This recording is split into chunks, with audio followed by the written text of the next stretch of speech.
कोरोनाको कहरले स्थगित भएको भक्तपुर कप अब सुरु हुने भएको छ। फाल्गुन 6 गतेदेखि सुरु गर्ने तयारी भएको छ होइन। कस्तो तयारी हुँदैछ? अहिले त हामीले अब लगभग सम्पूर्ण तयारी भइसकेको छ। ग्राउन्ड आजदेखि नै सबै मिलाइरहेको छु। अरू कुराहरू सबै तयारी पुरा भइसकेको छ होइन। अब फाल्गुन 6 गते उद्घाटन कसरी हुँदैछ?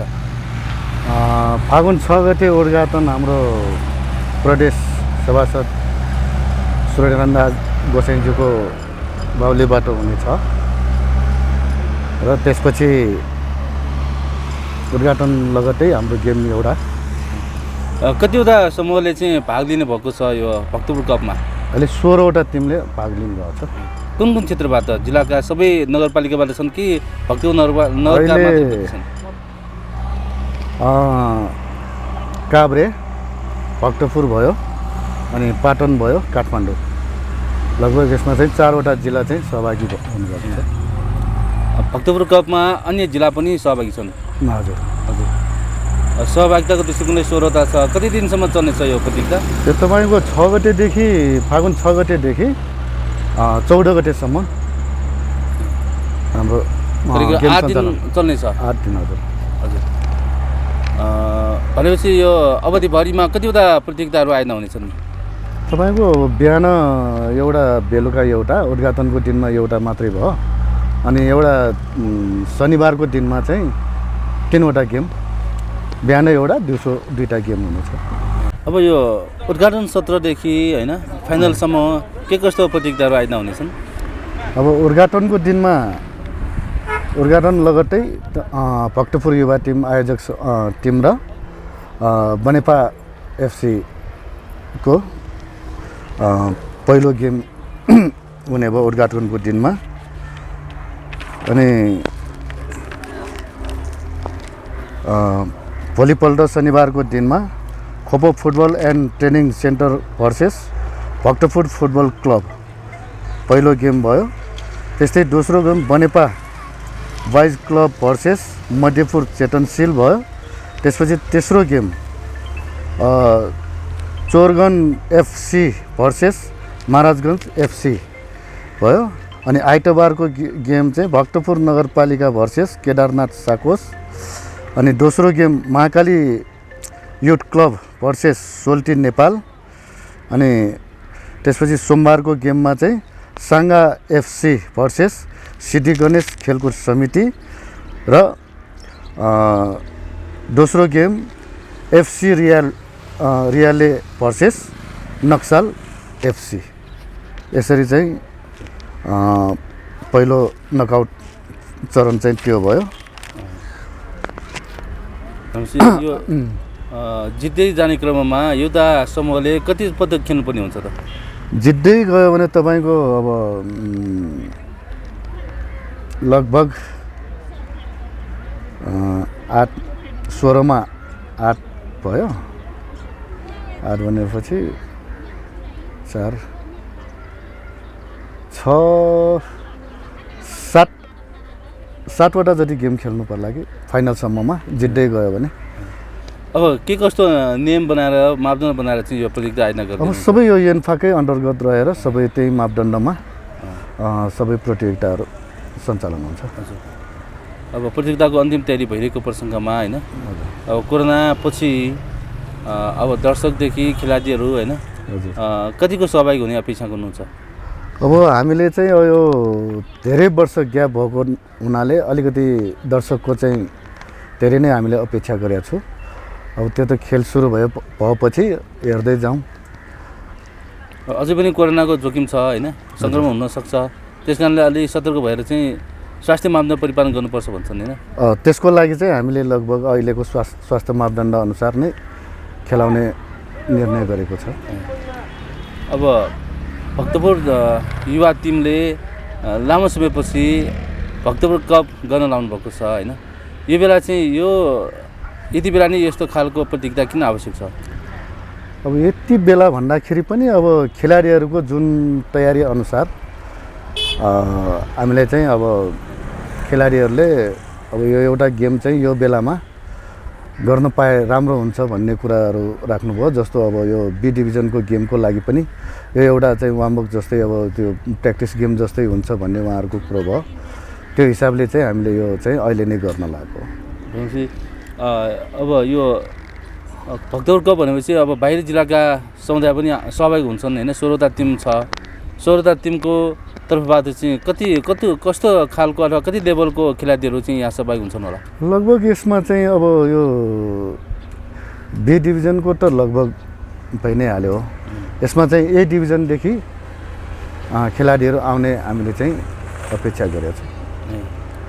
भनेपछि ए डिभिजन लेभलको खेलाडीहरू पनि 1-2 जना चाहिँ हरेक टिममा हुनसक्छ। अब यस्तो खालको प्रतियोगिताले चाहिँ खेल क्षेत्रमा खेलाडी उत्पादनमा होइन कतिको टिवा पुग्ने अपेक्षा हो आयोजकहरूको? हामीले चाहिँ यो अब खेल गर्दाखेरि खेलाडीहरूलाई त निश्चित रूपमा फाइदा नै हुन्छ। त्यही हिसाबले नै हामीले यो प्रतियोगिता गर्न लागेको हो। र जति अब यो खेल गर्दै जान्छ खेलाडीको त त्यस्तै प्र्याक्टिस बढ्दै जाने हो। खेलाडी त निश्चित रूपमा यसले चाहिँ उत्पादन हुन्छ। अब उत्कृष्टहरूलाई विशेष गरेर पुरस्कार पनि महत्त्वपूर्ण मानिन्छ नि होइन? हजुर। अब जितेर मात्र भएन, त्यो अनुसारको चाहिँ राम्रो खालको उत्कृष्ट खालको टिमलाई अझ प्रोत्साहित गर्ने खालको चाहिँ पुरस्कार पनि हुनुपर्छ भन्छ नि। यहाँले नगर पुरस्कारको पनि घोषणा गरेको छ, मेडल ट्रफी पनि पक्कै होला होइन। यसपालिको यो भक्तपुर कपमा के कस्तो पुरस्कारको व्यवस्था गरेको छ? तपाईँको अब पहिलो पुरस्कार त अब 1,15,000 क्यास भयो। अर्को ट्रफी हुन्छ लगभग 1,40,000 को हुन जान्छ त्यो पहिलोलाई। अनि दोस्रो हुने टिमलाई चाहिँ 55,000 क्यास भयो। अनि ट्रफी गरेर 70,000 लगभगको त्यसमा चाहिँ पुरस्कार हुन जान्छ। अनि त्यो बाहेक हामीले चाहिँ खेलाडीहरू अनुशासित होस् र खेलाडीहरूले आफ्नो राम्रो पर्फर्मेन्स गरोस् भनेर चाहिँ हरेक विधामा प्रत्येक गेममा चाहिँ हरेक विधामा हामीले चाहिँ एउटा चाहिँ बेस्ट लाई एउटा विशेष पुरस्कारको चाहिँ व्यवस्था गरेको छ। गेम सकिने बित्तिकै हुन्छ कि पछि एकैपल्ट? यो रेगुलर गेमको चाहिँ गेम सकिने बित्तिकै त्यो चाहिँ घोषणा गरेर हामीले चाहिँ दिन्छौँ। भनेपछि अब गेममा अब प्रतियोगितामा चाहिँ जिते पनि हारे पनि उत्कृष्ट प्रदर्शन गर्नेलाई चाहिँ पुरस्कृत गर्ने भयो होइन? हजुर। हरेक गेममा यो क्रम अब फाइनल नभएसम्म चल्छ होइन। फाइनलमा अब विशेष गरेर पुरस्कार वितरण गर्ने कार्यक्रम के छ तयारी? अब फाइनलमा चाहिँ लगभग पुरस्कार वितरणको कार्यक्रम चाहिँ हामीले अब सल्लाह गर्दैछु। प्रमुख अतिथिहरूको पनि अब व्यस्तताको कारणले गर्दा यो करी एमसिसी करी कताको व्यस्तताको कारणले गर्दा भोलि चाहिँ अब सल्लाह गर्दै जाने बेलामा हामीले अपेक्षा चाहिँ अब प्रेम सुवालज्यूको अपेक्षा गरेको छु। अब हेर्दै जाउँ। अब भोलि प्रदेश सांसदज्यूले चाहिँ उद्घाटन गर्दै हुनुहुन्छ। अनि पुरस्कार वितरण चाहिँ सांसदज्यूबाट सँगै सांसदबाट चाहिँ पुरस्कार वितरण गर्ने योजना बनाउनु भएको छ होइन। अब यसको लागि तयारी भइरहेको छ। पुरस्कारको व्यवस्था पक्कै भइसकेको होला, किन भन्दाखेरि गत महिना नै आयोजना गर्ने सबै तयारी पुरा गरिसकेको थियो। कोरोनाले सञ्चालन गर्न पाएन होइन। अझै पनि कतिको जोखिम लाग्छ त? जोखिम त अब रोगको जोखिम त हुन्छ नै, यसमा त अब विवादै छैन। तर अब जति यो अहिलेको परिस्थितिमा घट्दै गएको हिसाबले चाहिँ हामीले चाहिँ अब अनुकूल भयो कि भन्ने अब अथवा हरेक गेमहरू पनि हुँदैछ त्यो अनुसारले हामीले पनि त्यो यो गेम चाहिँ प्रतियोगिता सुरु गर्न लागेको हो। यो बेला कुन गेमहरू हुँदैछ यो भक्तपुर कप सँगसँगै? भक्तपुर कप लगत्तै यो बी डिभिजनको गेम पनि हुँदैछ। अनि त्यसको अगाडि सायद जहाँसम्म लाग्छ मलाई यो पाटनको पनि जिल्ला लिगको हामीले सुनिरहेको छु। त्यस्तै हरेक ठाउँमा चाहिँ गेम त अब सुरु गर्ने कुराहरू हामीले चाहिँ हाम्रो जानकारीमा आइरहेछ। फुटबलमै हो कि अरू प्रतियोगिता? फुटबलमै। त्यहाँ भनेपछि भक्तपुरको पनि त सहभागी हुनुपर्ने होला नि होइन? भक्तपुर निश्चित रूपमा त्यसमा पनि अब यसैमा छनौट गरेर हामीले चाहिँ त्यसमा पनि हामीले छनौट गरेर खेलाडीहरू सकभर बी डिभिजन ए डिभिजनको लागि यही खेलाडीहरू मार्फत अपेक्षा गरेको छु। प्रजातन्त्र दिवसको सेरोफेरोमा होइन हजुर प्रतिज्ञा आयोजना गर्न अवसर मिलेको छ। विशेष गरी 2007 सालको क्रान्ति, त्योसँगै 2046 सालको जनआन्दोलनका शहीदहरूको सम्झनामा फाल्गुन 8 गते विशेष कार्यक्रम गर्ने चलन छ भक्तपुरमा। हजुर यो प्रसङ्गमा यो प्रतिज्ञा आयोजना गर्न पाएको छ होइन, ती ऐतिहासिक दिनहरूलाई कसरी सम्झिनुहुन्छ? अब निश्चित रूपमा हामीले त अब वीर शहीदहरूको त उहाँहरूको त जति बयान गरे पनि कमै हुन्छ। अब मान्छेले सानो सानो कुराहरू त्याग गर्न गाह्रो हुन्छ, त्यो बेलामा उहाँहरूको देशको लागि, जनताको लागि उहाँहरूले चाहिँ जीवन त्याग गर्नुभएको छ। त्यो हिसाबले चाहिँ हामीले निश्चित रूपमा शहीदहरूको चाहिँ सम्झनामा चाहिँ हामीले सम्झना बस्न सकिँदैन। त्यही हिसाबले हामीले शहीद दिवसकै सेरोफेरोमा हामीले चाहिँ यो प्रतियोगिता गर्न लागेको। प्रतियोगिता सफलतापूर्वक रूपले सम्पन्न गर्न आयोजना गर्नको लागि अब कति स्वयंसेवक भलिन्टियरहरू यो रेफ्रीहरू चाहिँ परिचालन गर्दै हुनुहुन्छ? रेफ्री भोलिन्टर हामीले चाहिँ लगभग अब भोलिन्टरभित्र बस्ने मात्र 35-40 जना हामीले राख्छौँ। अब रेफ्रीहरू त भइ नै हाल्यो, अब टाइम किपरदेखि लिएर अब सम्पूर्ण अब खेलाडी हुन्छ नै।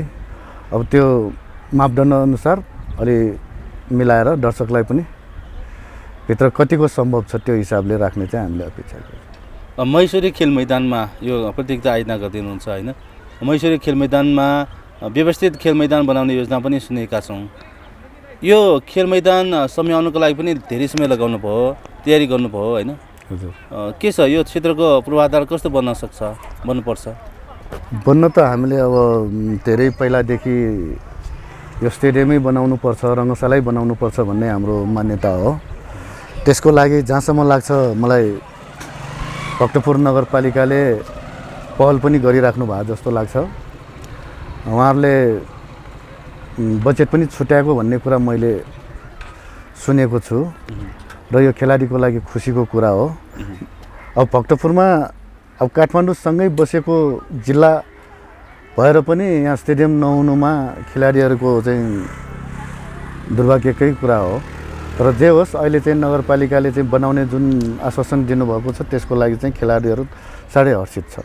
भक्तपुर युवा टिमले पनि लामो समयपछि यो प्रतियोगिता आयोजना गरेको छ होइन, यस्तै खालको प्रतियोगिताहरू नियमित रूपमा आयोजना गर्न सक्यो भनेदेखि अघि भने जस्तै नयाँ नयाँ खेलाडीहरू उत्पादन गर्न होइन, खेल क्षेत्रको विकास गर्नलाई महत्त्वपूर्ण योगदान दिन सकिन्छ। 2050 सालदेखि अहिलेसम्म आउँदाखेरि यो नै महत्त्वपूर्ण र राम्रो कार्यक्रमको रूपमा अथवा प्रतियोगिताको रूपमा लिन सकिन्छ कि यो पनि भव्य रूपमा कार्यक्रम पनि आयोजना गरिसक्नु भएको छ? पहिला तपाईँको हामीले कबड्डी, ब्याडमिन्टन, फुटबलै भयो, अरू गेमहरू पनि धेरै हामी आयोजना गरिसकेको छु र अब त्यो गइसकेको त अब गइ नै सक्यो। अब जुन आउने दिनमा चाहिँ हामीले यो गेमलाई वर्षको एकचोटि एउटा उत्कृष्ट गेम गर्ने नै हामीले सोचमा यो गेम गर्न लागेको हो। लगभग हामीले चाहिँ वर्षको एउटा गेम चाहिँ यो फुटबलको गर्छु होला, अनि अन्य गेमहरू पनि जस्तो हामीसँग अब खेलाडीहरू जस्तो ताइक्वान्डोमा भयो,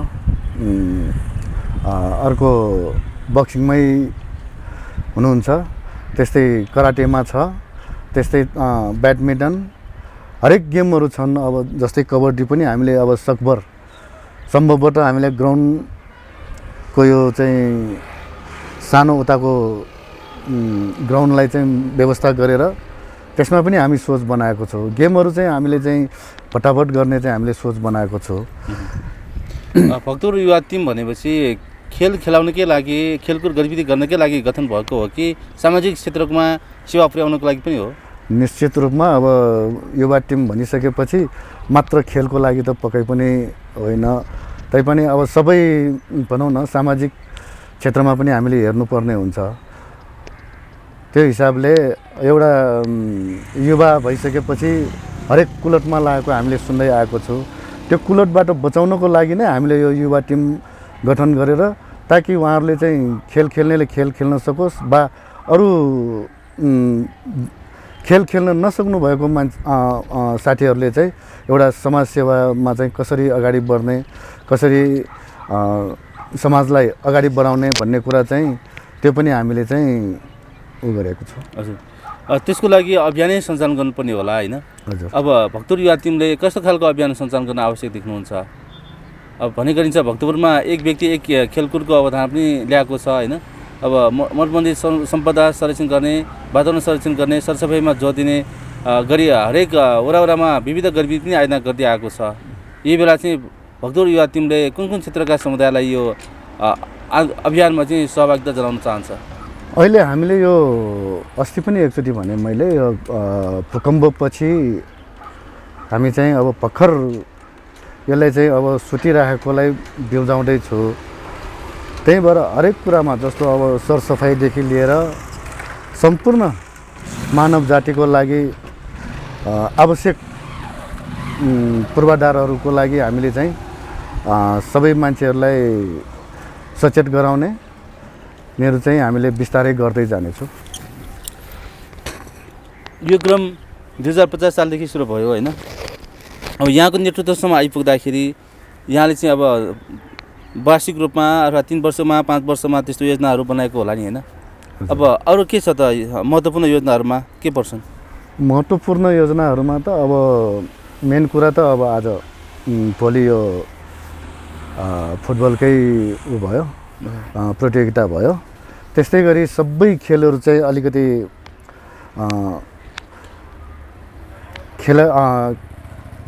खेलै प्रतियोगिता नभइरहेको बेलामा हामीले चाहिँ विभिन्न खेललाई चाहिँ अघि भने जस्तो जति पनि हाम्रो भक्तपुरको खेलाडीहरू हुनुहुन्छ उहाँहरूलाई चाहिँ उत्साहित हुने हरेक गेममा चाहिँ हामीले चाहिँ गर्ने भन्ने हाम्रो चाहिँ सल्लाह भइरहेको छ। अब कोरोनाको कारणले हरेक क्षेत्र प्रभावित छ होइन? प्रभावित समुदायका बिचमा खेल प्रतियोगिता गर्दाखेरि होइन केही ओसाप्रद रूपले चाहिँ सहभागिता जनाउने, त्योसँगै आवश्यक पूर्वाधारहरू बनाउनको लागि होइन आयोजकहरू जुटिरहनु भएको छ। यस्तो खालको प्रतियोगिता आयोजना गर्दाखेरि विशेष गरी आर्थिक भार चाहिँ बढी पर्दो रहेछ भन्छ नि होइन? अब कतिको पर्दो रहेछ, कतिको खर्च हुँदो रहेछ? निश्चित रूपमा अब त्यो हरेक काम गर्दाखेरि अब खेलकुददेखि लिएर सरसफाइ किन नहोस् हरेक कुरामा चाहिँ अब आर्थिक अवस्था आर्थिक रूपमा नै हामी सम्पन्न हुनुपर्ने हुन्छ। तर हाम्रो भक्तपुर अहिलेको जुन यो भक्तपुर कपमा चाहिँ हामीले जहाँ पनि गयौँ साथीहरूसँग हामीले रिक्वेस्ट गर्दाखेरि प्रत्येक व्यापारीहरूले विभिन्न सङ्घ संस्थाले चाहिँ खुसीका साथ मन खोलेर सहयोग गर्नुभएको छ। त्यसको लागि उहाँहरूलाई धन्यवादका साथसाथै यसरी चाहिँ हामीलाई चाहिँ हौसला दिनुभएकोमा र उहाँहरूले चाहिँ मन खोलेरै सहयोग गर्ने चाहिँ गर्नुभएको छ। हजुर भनेपछि यो करिब करिब 8-9 दिनको आयोजना गर्दाखेरि होइन महिनौदेखि यहाँहरू जुटिरहनु भएको छ, खटिरहनु भएको छ होइन, तयारी गरिरहनु भएको छ। कति बजेट लाग्दो रहेछ, खर्च लाग्दो रहेछ? यो हाम्रो बजेटमा चाहिँ लगभग 10 लाखको बजेट निस्केको छ। सम्पूर्ण यो खेलाडीहरूको लागि अब टिम व्यवस्थापनको लागि अब यहाँ चियादेखि लिएर सम्पूर्ण उसको लागि चाहिँ हामीले चाहिँ लगभग यो मैदान व्यवस्थापन सबै गर्दाखेरि हाम्रो लगभग 10 लाख रुपियाँ चाहिँ खर्च हुने चाहिँ हामीले चाहिँ अनुमानित बजेट निकालेको छ। बजेट अनुमानित बजेट अनुसार चाहिँ तयारी पुरा भइसकेको छ होइन, सङ्कलन भइसकेको छ, प्रतियोगिता आयोजना गर्न अन्तिम तयारीमा जुटिरहेको छ। यो बेला चाहिँ अब बजेट मात्रै त होइन होला होइन, पक्कै अरू जनशक्तिहरू परिचालन गर्नुपर्ने, पूर्वाधारहरू बनाउनु पर्ने काम सबै सम्पन्न गरिसक्दाखेरि होइन यस्तो खालको संरचना अब स्थायी रूपमा बनाउनु पाए त सही हुन्थ्यो होला होइन? त्यो आर्थिक स्रोतदेखि विभिन्न यो ग्राउन्डहरू सम्झाउनु पर्नेदेखि जनशक्तिहरू परिचालन गर्नुपर्नेदेखि होइन ती कुराहरूलाई चाहिँ अब व्यवस्थित गर्नलाई के गर्न सकिन्छ, के गर्नु आवश्यक देख्नुहुन्छ? अब निश्चित रूपमा तपाईँको यो हरेक गेम पछि पर्नुको कारणै यो ग्राउन्डहरू व्यवस्थापन नहुनु हो। जस्तो अब टेक्वान्डो गर्नु पऱ्यो भने तपाईँको एउटा कभर हल हुँदैन। हाम्रोमा अब कभर हल पनि एउटा दुईवटा त बिस्तारै बन्दैछ। अब इन्डोर गेम गराउनको लागि लगभग अहिले हामीसँग चाहिँ सानो सानो एउटा दुईवटा छ, बाँकी एउटा चाहिँ अहिले भर्खर 8वटामा एउटा चाहिँ ब्याडमिन्टनदेखि भलिबलसम्म खेल्न मिल्ने एउटा कभर हल बनिसकेको छ। त्यस्तै पूर्वाधारहरू तयार नभएसम्म जहाँसम्म लाग्छ खेलाडीहरू उत्पादन गर्नलाई अलिक गाह्रै हुन्छ हामीलाई। पूर्वाधार नबनेसम्म भनेर भन्दाखेरि होइन अब कतिपय ठाउँमा चाहिँ अब खेलाडीहरूको इन्ट्रेस्ट खेलाडीहरूको चाहनाले पनि खेल विकास हुँदो रहेछ होइन अब यहाँ एकजना अथवा खेलाडीको हिसाबमा नेतृत्वकर्ताको हिसाबमा मात्र लागिरहेको पक्कै छैन होला होइन अब यो फुटबलले यसपालि चाहिँ आयोजना गर्नुको महत्त्व के छ अथवा यो आयोजना विविध खेलहरूमध्ये फुटबलले किन रोज्नुहुन्छ? अब यस्तो हो तपाईँको अब जुन खेलाडीहरू अलिकति अग्रसर भएर काम गरिरहेको हुन्छ सुरुमा चाहिँ त्यही खेललाई चाहिँ महत्त्व दिइन्छ। त्यही भएर यो पटक चाहिँ अहिले सुरुवातमा चाहिँ फुटबलका साथीहरू अलि एक्टिभ भएको कारणले गर्दाखेरि उहाँहरूकै सल्लाहमा चाहिँ हामीले फुटबलै पहिला गरौँ, त्यसपछि चाहिँ अब बिस्तारै अरू गेम पनि गर्ने भनेर हामी लागिरहेको छौँ। जिल्लाको सेरोफेरोमा भक्तपुर युवा टिमको पहुँचमा चाहिँ कुन कस्तो खालको गेमहरू प्रतियोगिताहरू आयोजना गर्न सक्ने गरी चाहिँ खेलाडी खेलकुदहरू पूर्वाधारहरू चाहिँ बनेको छ भन्न सकिन्छ? अब पूर्वाधार भन्नाले हामीले चाहिँ अब यो अघि भन्नुभयो जस्तै ग्राउन्ड यिनीहरू स्टेडियम भइदियो भने हामीले चाहिँ निश्चित रूपमा राष्ट्रिय गेमहरू पनि गर्न सक्ने चाहिँ जुन हामीले चाहिँ जो डोनेसन दिने साथीहरूले चाहिँ आश्वासन दिनुभएको छ, तपाईँहरूले गर्दै जानुहोस्, हार नमान्नुहोस्, हामीले चाहिँ सकेको हामीले पनि सहयोग गर्छौँ, तपाईँहरूले चाहिँ एउटा योजना ल्याउनुहोस्, हामी सम्पूर्ण उसमा चाहिँ सहयोग दिन्छु भनेर हामीले चाहिँ विभिन्न व्यापारी क्षेत्रका साथीहरू र सामाजिक काम गर्ने साथीहरूले सबैले चाहिँ हामीले चाहिँ आश्वासन राम्रै दिनुभएको छ। अब त्यसको लागि व्यवसायिक खेलाडीहरू पनि उत्पादन गर्नुपर्ने होला होइन? निश्चित के छ अब व्यवसायिक खेलाडीहरूको पहुँच कतिको छ भक्तपुरमा? अब नभएको होइन, व्यवसायिक खेलाडीहरू त धेरै छन्। अब त्यो एउटा समेट्ने ठाउँ नभएको कारणले गर्दाखेरि हरेक खेलाडीहरू छोडेर कुनै अब काठमाडौँको टिमबाट कुनै कुन ठाउँको टिमबाट सबै छोडेर भएको कारणले गर्दाखेरि हामीले चाहिँ यो टिम नभएको जस्तो भइरहेको हो। अब यस्तै प्रतियोगिता गर्दै जाने बेलामा तपाईँको निश्चित रूपमा हामीले चाहिँ राष्ट्रिय लेभलको एउटा चाहिँ टिम चाहिँ निश्चित रूपमा बन्छ होला मेरो विचारमा। यही भक्तपुर युवा टिमकै राष्ट्रिय लेभलको खेलाडीको टिम बनाउने हो कि जिल्लाको हिसाबमा बनाउने, कसरी? अब सकिन्छ त हामीले प्रयास त युवा टिमकै गर्ने हो। अब इनकेस युवा टिमले चाहिँ नभ्याएको खण्डमा जिल्लाकै उसमा पनि अब विभिन्न क्लब र टिमका साथीहरूसँग सल्लाह गरेर त्यो एउटा टिम चाहिँ हामीले चाहिँ सोचेको छु। त्यसको लागि खेलाडीहरूलाई तालिम दिनु पऱ्यो, प्रशिक्षण दिनु पऱ्यो, बेला बेला चाहिँ यस्तो प्रतियोगिताहरू आयोजना गर्नु पऱ्यो होइन? उहाँहरूलाई चाहिँ सेवा सुविधाहरू पनि विस्तार गर्नुपर्ने होला। हजुर। अब त्यसको लागि अब कसरी अगाडि बढ्ने? त्यही हो अघि भने जस्तो तपाईँको अब निश्चित रूपमा अहिलेको हाम्रो क्लबमा त त्यत्रो अहिले नै लगानी त छैन, तैपनि साथीहरूले जुन डोनेसन दिने साथीहरूले जुन चन्दा दाता साथीहरूले आश्वासन दिनुभएको हिसाबले चाहिँ हामीले चाहिँ त्योसम्म लेभलमा चाहिँ गर्न सकिन्छ होला। जस्तो पूर्वाधार तयार गर्नेदेखि लिएर अब भनौँ न हाम्रो भक्तपुर नगरपालिकाले फुटबलको प्रशिक्षण दिइराख्नु भएको छ, त्यस्तै गरी अब उहाँहरू जति उत्पादन भएको खेलाडीहरूलाई यसरी गेमहरू प्रतियोगिता हुँदै जाने बेलामा चाहिँ निश्चित रूपमा उहाँहरू चाहिँ राष्ट्रिय लेभलको खेलाडी बन्छ भन्ने हाम्रो मान्यता छ। अब राष्ट्रिय लेभलको खेलाडीको चर्चा गर्दाखेरि भक्तपुरका खेलाडीहरू कतिको सक्षम देखिन्छ? यहाँको मूल्याङ्कनमा अहिलेसम्म के कस्तो चाहिँ अब उपाधि हासिल गर्न सफल भएको छ?